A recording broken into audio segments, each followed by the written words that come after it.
we won't start to be able to talk about peace in Afghanistan, ending the nightmare Afghans have been facing, ending displacement of millions of people, until we say to Pakistan, you are out of line for backing the Taliban, Al-Qaeda, the Haqqani network.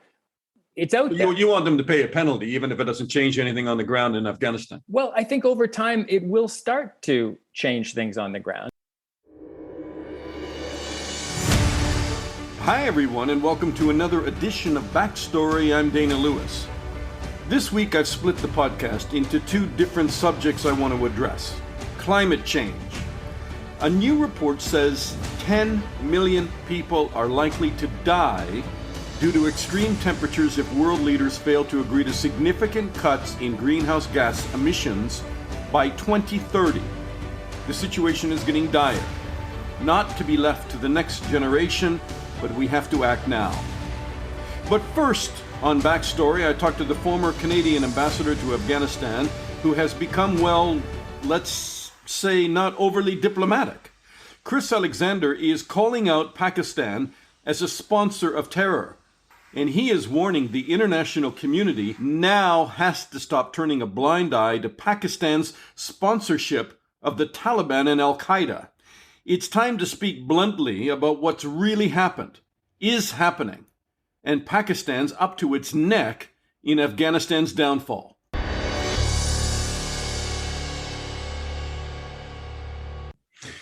All right, Chris Alexander is a former Canadian ambassador to Afghanistan, and he served also in the United Nations in Afghanistan. He spent years in country, and I don't think there's very many people that know it as well as he does. Hi, Chris. Hi, great to be with you again, Dana. I've never started an interview off like this. Have you been told to be quiet? And I have to explain that because, I mean, you have created a bit of a storm on Twitter over things like sanction Pakistan tweets, very outspoken for a former Canadian diplomat. Yes, well, I've done that partly because as someone who is not sitting in parliament, not part of a government, not part of a UN structure, I have the freedom to say and do what I really believe needs to be said and done. And these aren't, my musings or my outlandish ideas. This is actually an issue that Afghans and many Pakistanis have been talking about for decades now. And the world hasn't woken up quickly enough to the way in which this conflict is actually state to state, the way in which the Taliban is not a listed terrorist organization operating on its own, but actually a proxy army of Pakistan's military. And when I started speaking out about this earlier this year, these ideas got a lot of traction because for 10 years, basically, we've been trying to make peace with the Taliban. We've been trying to create an inclusive government, bring about a ceasefire. It hasn't worked. And now suddenly, over the summer, they imposed a new reality on Afghanistan by force, by military means.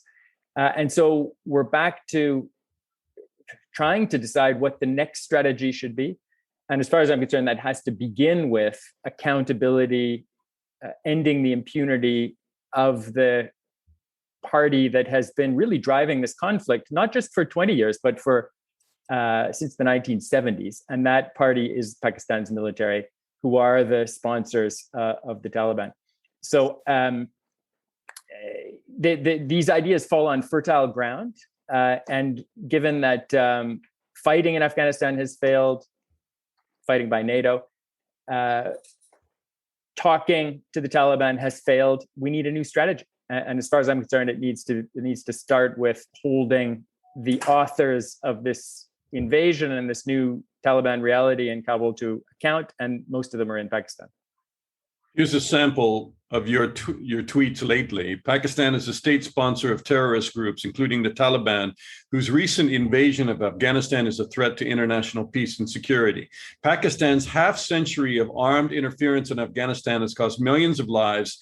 This aggression is a standing affront to the rules-based order to sovereignty, the inviolability of borders, human rights, a lunacy churning out war crimes and atrocities. Very strong. It's strong, but when you have millions of people who've fallen, whose lives have been lost in this conflict over decades, we need strong language. We need clarity. I mean, look at what happened when Vladimir Putin's regime invaded Ukraine. There was a moment of doubt. He denied it. They weren't wearing regular Russian uniforms, but eventually everyone realized this was Russia invading Ukraine, and there had to be a response. And there was a united front among most leading democracies of sanctions against those responsible, accountability. My argument is that Pakistan has been doing this kind of thing on a much larger scale for much longer. But isn't it too late to talk about Pakistan and pressure Pakistan? To pressure them to do what now? They've pushed the Taliban in. They have pushed America out and NATO out to let's just call it what it is, right? I mean, the people folded their tent and ran once the Americans said that they were getting out. Everybody else left as well. The government has collapsed. What is the point of pressuring Pakistan now? To have some sort of inclusive government with the Taliban that is a puppet for Pakistan in the first place? No, I think it starts with simply applying the same basic standards of international law and international behavior to this region that are applied elsewhere. When North Korea invaded South Korea in 1950, the United Nations authorized a military mission to go to war. As I say, when Putin invaded Ukraine, there were sanctions that stopped his invasion in its tracks. This interference and most recently invasion has been going on for decades without a response. We won't start to be able to talk about peace in Afghanistan, ending the nightmare Afghans have been facing, ending displacement of millions of people, until we say to Pakistan, you are out of line for backing the Taliban, Al-Qaeda, the Haqqani network. It's out there. You want them to pay a penalty, even if it doesn't change anything on the ground in Afghanistan? Well, I think over time it will start to change things on the ground because look at how Pakistan is run. There are many people in Pakistan, including elected members of parliament, who agree strongly with what I've been saying and are much more courageous because they're saying it in Pakistan, where their own lives can be in danger. But they have no power over this policy.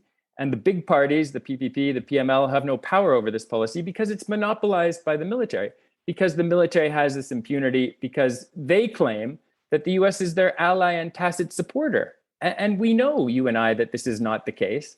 But until the US, the UN, other democracies act to call out Pakistan, to say you are a state sponsor of terror, they're just gonna march merrily onwards and brazen out any criticism that they get. There have to be consequences, political consequences, the same that any country would face if they invaded a neighbor. U.S. Secretary of State Blinken told the House of Representatives Foreign Affairs Committee, Pakistan, quote, has a multiplicity of interests, some that are in conflict with the United States. I mean, why on earth were they sitting across the table with the Taliban when they knew very well they had to negotiate with Pakistan, and that the final outcome of what happened to Afghanistan in the end should have been a direct discussion with America and its allies in Pakistan? Agreed. Sorry, I know there was a question in there somewhere. No, I got it. Unfortunately, the political calculus in the US for at least a decade has been that the only popular move we can make in Afghanistan is to bring the troops home. And that's why Obama focused on it. Biden, as his vice president, wanted to do it even faster. Trump focused on it. And now Biden, as president, has focused on it. That's why they did the deal with the Taliban, to basically ensure they didn't lose more people as they pulled out. The fate of Afghanistan became secondary, and this isolationism, this inability to think clearly about what creates peace, stability, and democracy in the world has only gotten worse over that decade.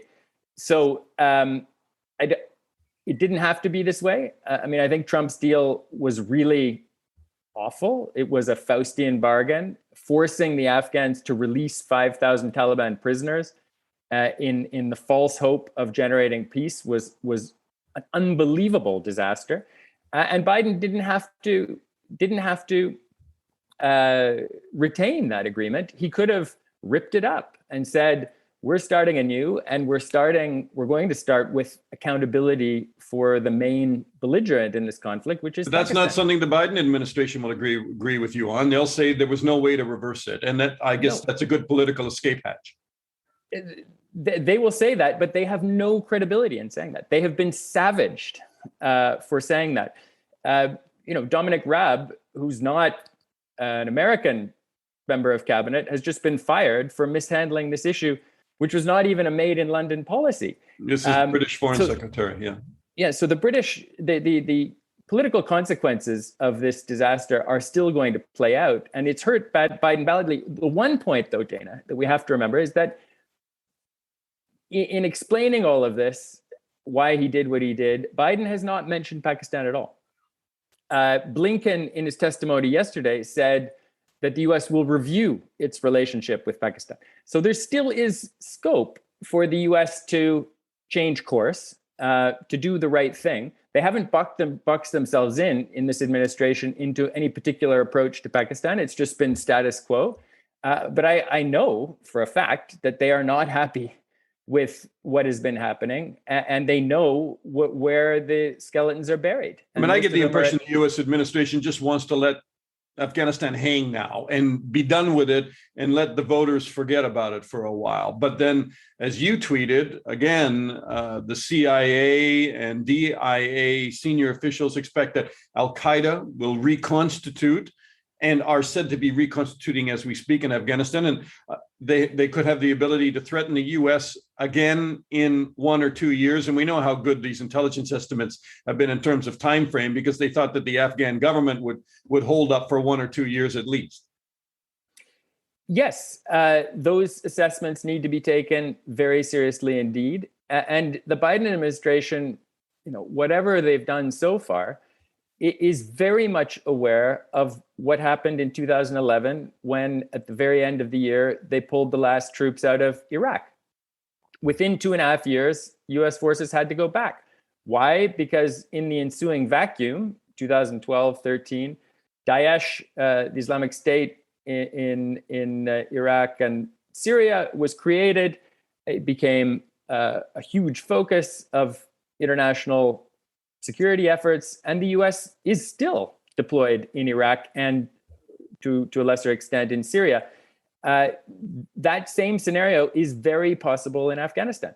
But you cannot talk about Afghanistan and what next moves might be made without talking about Pakistan, because the Haqqani group, the Haqqani network, is in charge of this Taliban regime. The U.S. at the highest levels 10 years ago acknowledged that the Haqqani group is a veritable arm of the ISI, Pakistan's intelligence service. These people are not just proxies or a military outfit that is somehow close to or given sanctuary by Pakistan. They are organically linked to Pakistan's intelligence service, and the U.S. knows that. Organically linked to the ISI. Correct. A veritable arm, in the words of Mike Mullen, who was the chairman of the Joint Chiefs of Staff when he said that. The UN, who you worked for, is really firing flares now, talking about humanity. Never mind just the threats of terror, but they're talking about the threats of a humanitarian catastrophe, quote unquote, conflict because of drought, shortage of international aid, and basically a collapse of the government, because the Taliban, there are all reports of different Taliban leaders, supposed leaders, who are missing, who haven't been seen. They obviously are having problems within their own, I don't want to call them an organization, but with themselves, in terms of trying to stand up and run some kind of leadership or government. And in the meantime, we are going to witness, and you've been there and I've been there, and I mean, there are people in that country, and you have to feel for what they're going to be facing in the winter months. Absolutely. Even last year, when there was a government in Kabul that had some legitimacy and some capacity to deliver, my recollection is that there were 4 or 5 million Afghans, it may have been more by the end of the winter, who were food insecure, who were living hand to mouth, literally, and not knowing where their next meal would come from.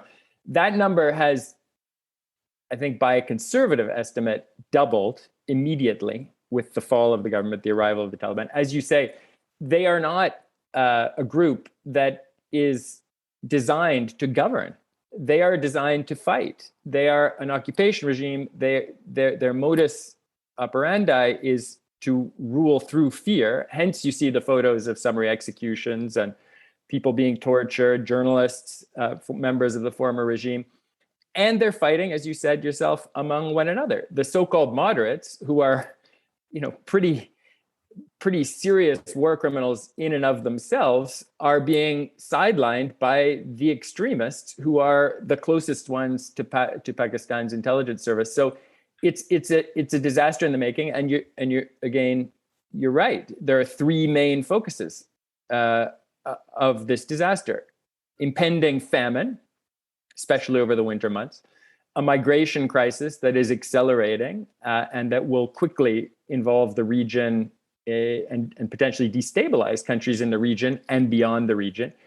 And then thirdly, this issue of Afghanistan becoming again a platform for threats to international security everywhere else. Al-Qaeda, which is joined at the hip with the Taliban in Kabul today, the Haqqanis are part of both organizations. They committed really the top terrorist atrocities in all history on 3 continents. So what will they do this time? We can only imagine. Sure, and have been directly linked to car bombs in Kabul and elsewhere. And suicide attacks using child soldiers and so forth. I just can't help but remember, as we speak, in 2001, going into those refugee camps in the north and just seeing some of the poorest of the poor in tents that were provided by the UN. That's all they had. And people really literally down to a bit of cooking oil and their last piece of bread, kids' hair, bleached out through severe malnutrition. And the country is going to go through that again. And it's tragic. But the final point to you, and I appreciate your time, would be, you don't think we should be giving up on Afghanistan. Don't dare, because of the security threat, but also the humanitarian moral obligation we have. Exactly. And we need to be honest with ourselves. We didn't get it right for 20 years or longer. We didn't deal with this underlying, overarching security threat, which involves Pakistan. But now we need to do 3 things. 1, respond to the humanitarian crisis. Martin Griffiths, the head of OCHA, Filippo Grandi, the UN High Commissioner for Refugees, have just been in Kabul. There was a big response to the appeal in Geneva. The international community needs to deliver proudly and aggressively for Afghans through those networks. Secondly, we need to support the right political outcomes in Kabul, which means isolating the Taliban and supporting the resistance. There still is a legitimate government, which has the embassies, which is fighting in Panjshir, which is going to need support. And then thirdly, we need to break the impunity of these Pakistani generals who've harmed their own country and Afghanistan for decades by starting to hold them to account. There's an existing UN sanctions regime for half of the new Taliban, on which half of the new Taliban leadership group in Kabul appears. All of their families, all of their support comes from Pakistan. Let's implement that sanctions regime at long last, and then apply new sanctions, as we did against Russia, to those in Pakistan supporting the Taliban, because they've just invaded another country and created a huge problem for the world. I mean, that's a great answer to my question of what can we really do now? And I think there's some very concrete things there. So, Chris Alexander, great to talk to you. Thanks for having me, Dave.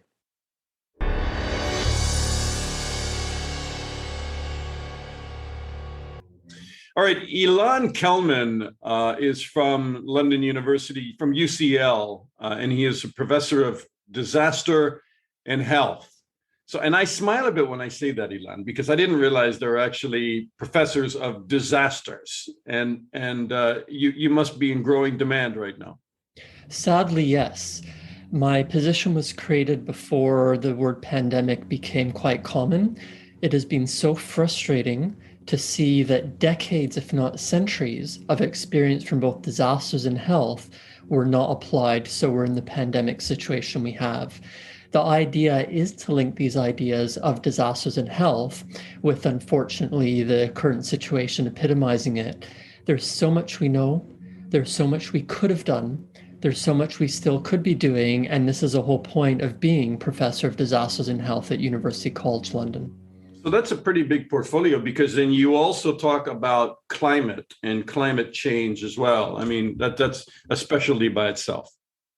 We're very fortunate and privileged. This is actually the excitement of science, and it's a long process. There is no way I could know everything. It's just impossible, which is why I have two wonderful institutes at UCL, the Institute for Risk and Disaster Reduction and the Institute for Global Health.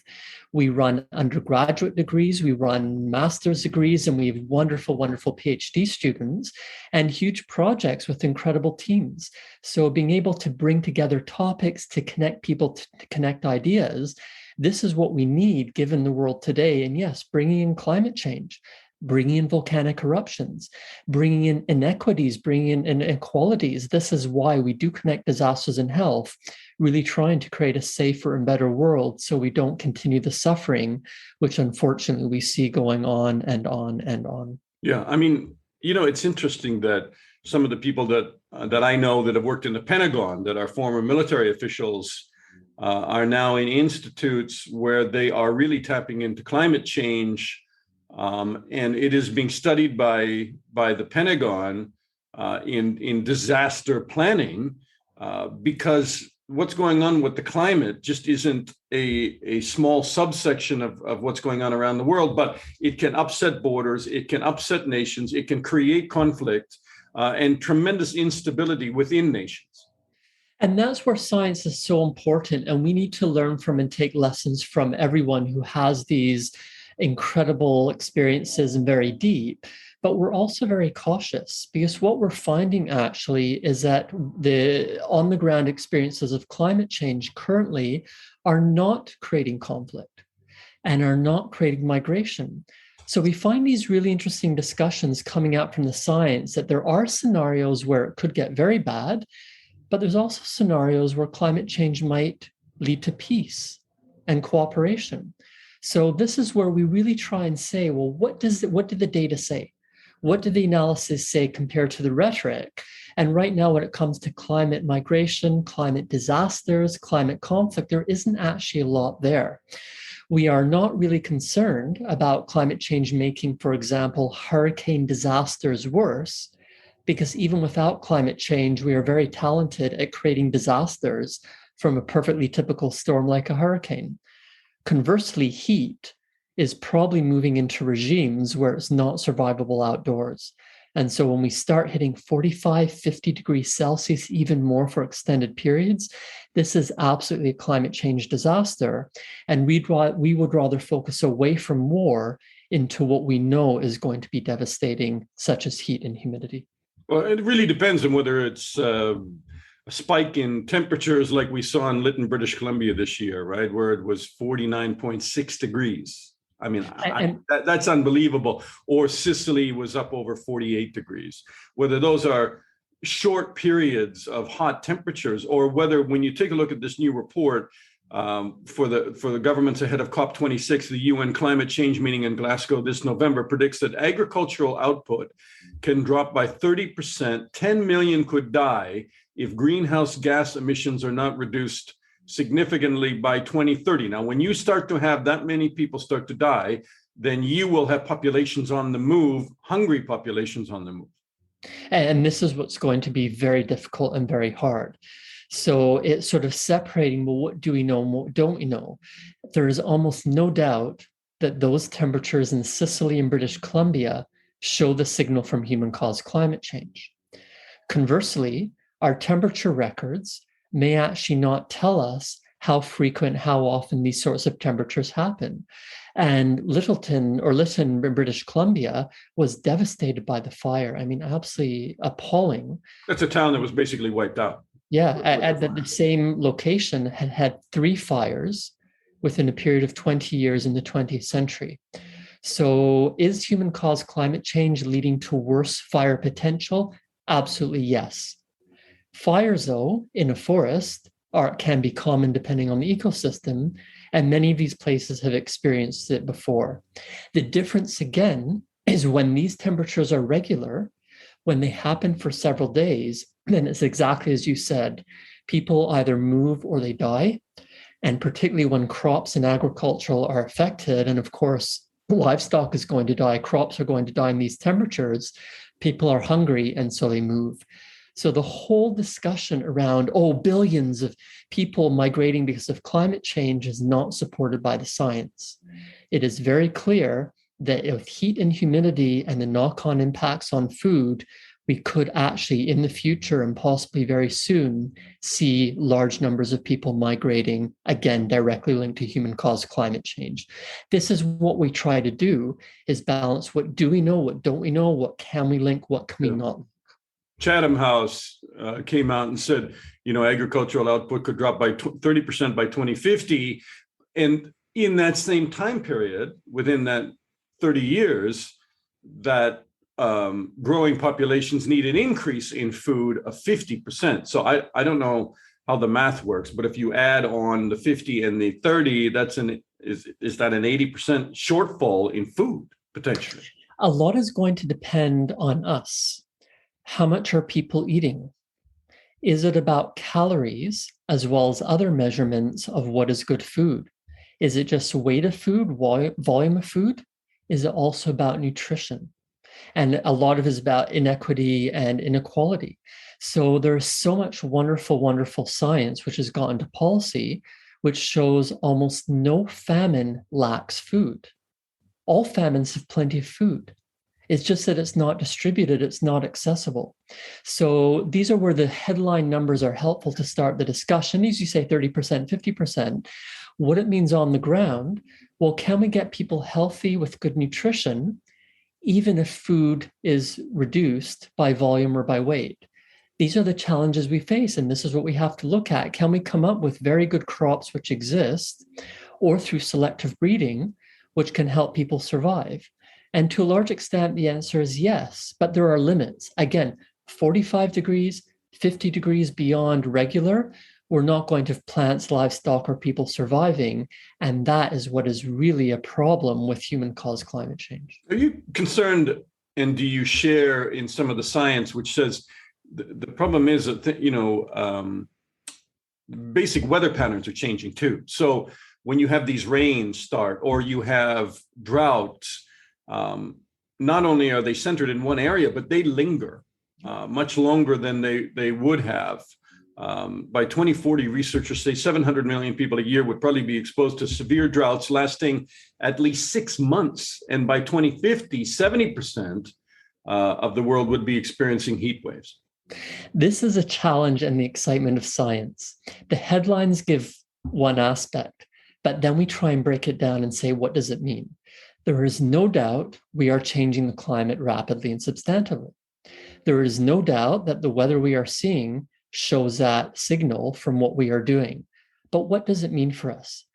When it comes to droughts, a lot of them are actually due to our overuse of water and our mismanagement of water.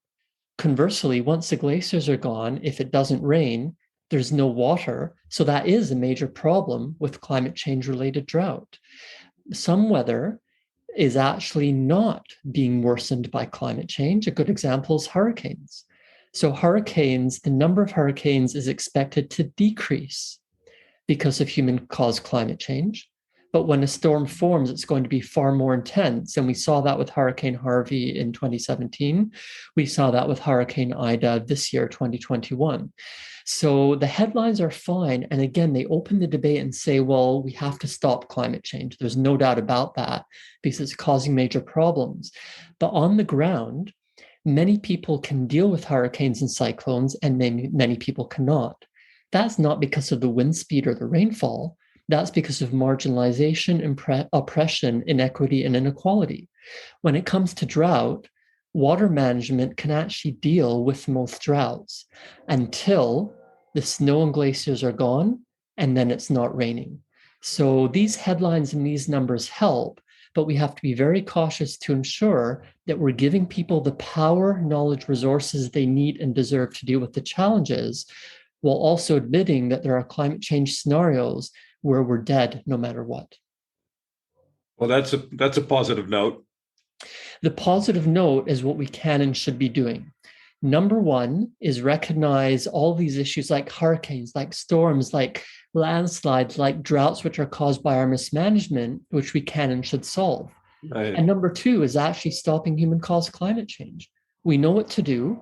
We have the resources. It's really about allocation and distribution.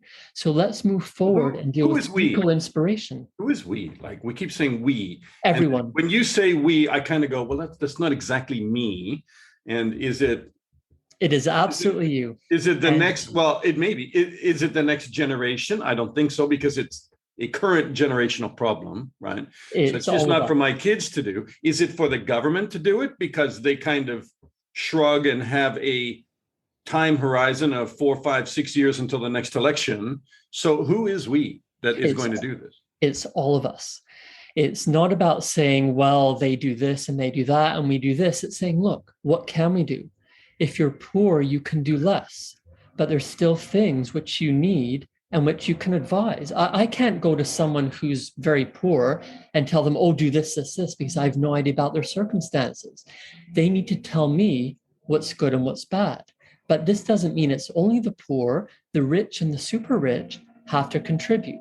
Yes, governments have to be involved, but exactly as you say, in democracies, they often don't have the time horizon. We have to involve the private sector. Small and medium enterprises, that owner-operated corner shop, are often the lifeblood of a community. They were hit. They were devastated by the pandemic. Mm-hmm. They're going to be hit by climate change. They can contribute. But it's also the multinationals, those who have more income and more expenditure than many countries. So we, is all of us together, not putting the burden on an individual because there's only so much an individual can do, but saying, you know what? This is collective. How can we work with each other to move forward along a pathway which we all need and from which we all gain? Take like a concrete example of that. So, I mean, let's say corn production, which often is now run by big multinational companies. And corn production will be hit over the head by global warming. People are saying that those companies should do this and that. I assume it really, in the end, it's a lot of private enterprise that will step up here and say, if they cannot protect their profit margin, they will be moving, or they will be developing new crops or ways to protect the supply, which they base their profits on.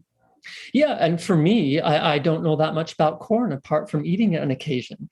So my response is, why don't we ask the people who do know about corn? The farmers, particularly the smallhold farmers, the consumers, people who want corn and want to continue eating it, and of course the multinationals, which do control a lot of the corn market. One very specific example is the huge subsidies which the US government gives to many farmers for corn. Is this good? Is this bad? I have no idea.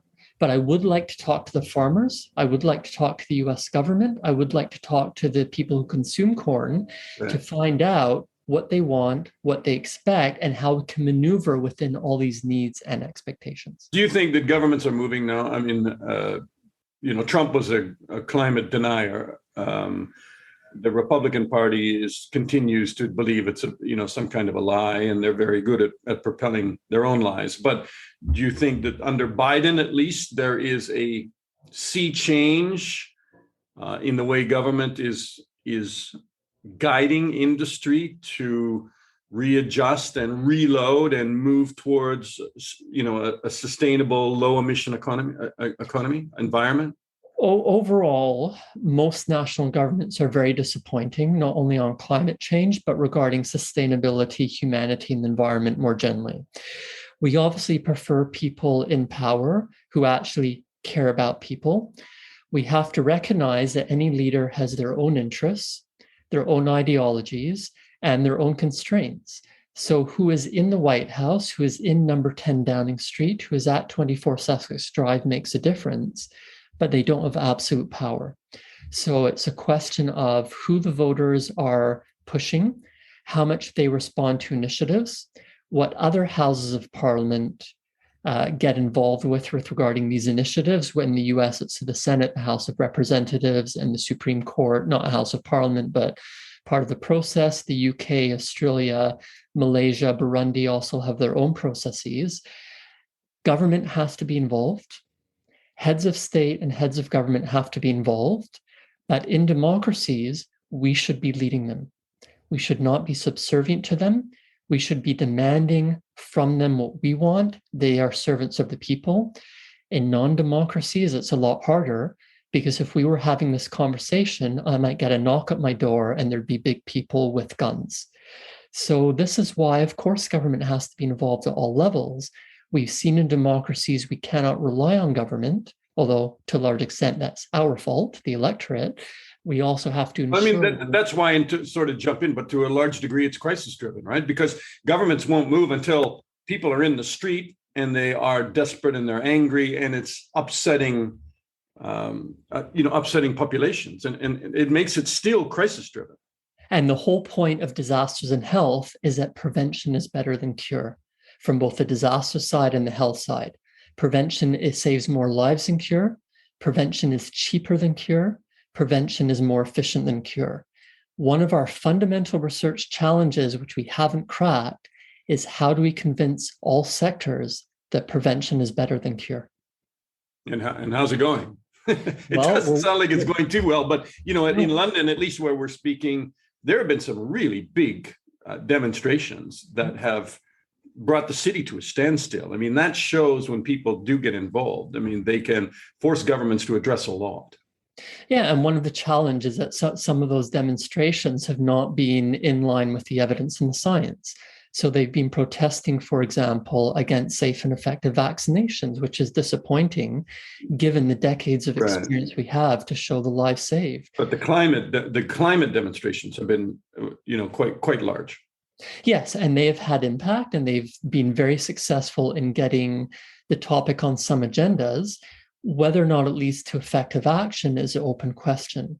And what we've seen in successive UK governments across parties is some very inspiring approaches, but ultimately not going as far as we actually need, either nationally or at the wider level.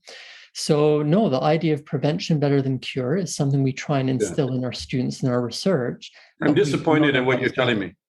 But we don't know how to solve it. Because it doesn't feel like we're turning a corner. I mean, there's progress, but it doesn't feel like when we have these headline stories that irreversible change is upon us, that somebody is really pushing the panic button and doing a 90-degree or 180-degree turn in policy. It feels like it's still being massaged.